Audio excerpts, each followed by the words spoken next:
ladies and gentlemen, Madam Joint Secretary, members of the ARO and the ARB, that is the IMI Asian Regional Board, Chairman IMI and members of the board, friends of IMI Business Associates, and all well-wishers.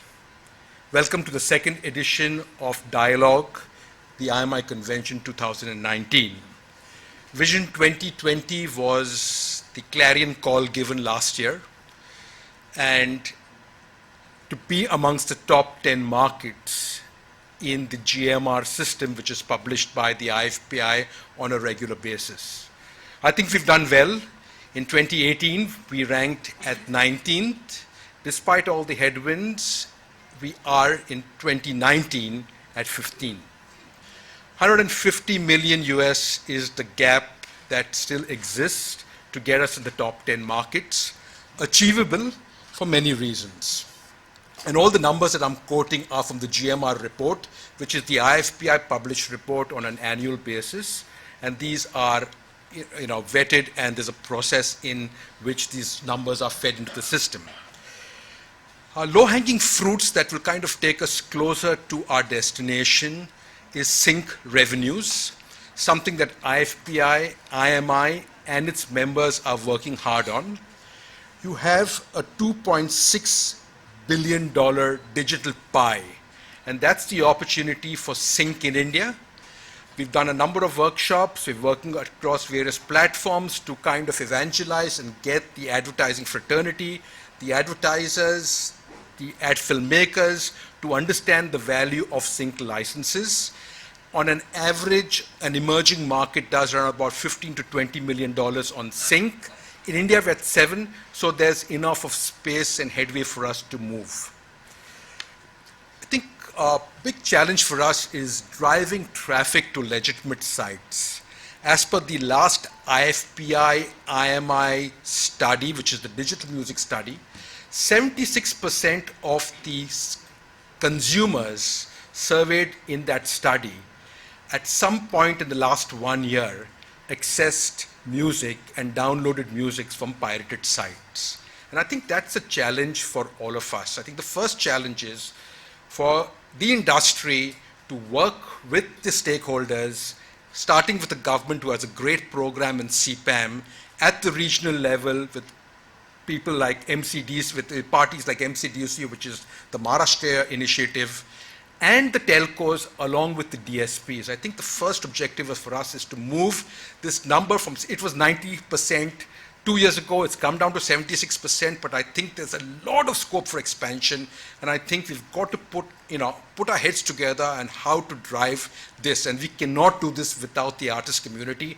who will have to kind of, in the form of public messaging. As I've always maintained, piracy is like cancer. You need palliative care along with the chemotherapy. And I think a lot of chemotherapy has gone in terms of, site takedowns and blocking of sites, court rulings, etc. But I think we need to focus on the palliative care to kind of evangelize and tell the consumers the challenges of going to a pirated site.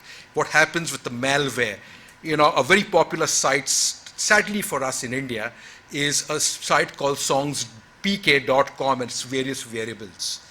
And one of the things that the Maharashtra police, the Maharashtra cyber cell, has discovered, that there's a program within that site which is tracking 9-digit numbers, and all 9-digit numbers are your credit card number. So that's a small example of the security risk that exists. And I think we need to work as a unit, cohesively together, with the artist community to drive traffic to the legitimate sites, because everybody's investing. I think we need to get that traffic up and above.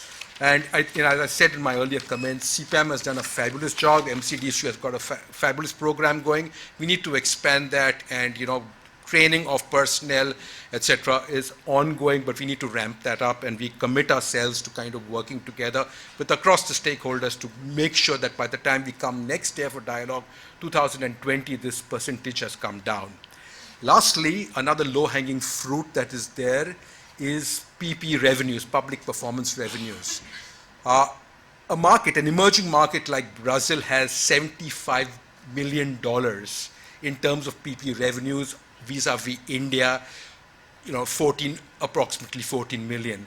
I'm sure once we get the status, with the PP status, Copyright Society status given to PPL India, and Rajat's going to be a panelist in one of the panels coming up soon. This is a low-hanging fruit. PP penetration in India can take us closer to that 75 million number, which will try and kind of, reduce the deficit and take us closer to the top 10 markets. Speaking of panels and experts, we've curated a number of lovely panels. We've got experts, we've got scholars, we've got international experts, we've got regional experts. So we're probably going to try and discuss and come out with what probably our report to be the unlocking fair value. One point that I would like to make is the recorded music industry, along with the creative industry and the platforms, touch every point that our Prime Minister has envisioned. We actually make in India, we digital India, we invest India, we MSME India. It touches all the 4 to 5 cornerstones that the Prime Minister is focusing on, and the recorded music industry is there. Lastly, I would like to end with a quote from Ghalib. I'm not going to say it in Hindi, I'm going to translate it, because I know if I say this in Hindi, it'll go viral. But it reads as such: I know you may not neglect me, but it may be too late by the time you act. On that note, please help us unlock fair value. Thank you very much.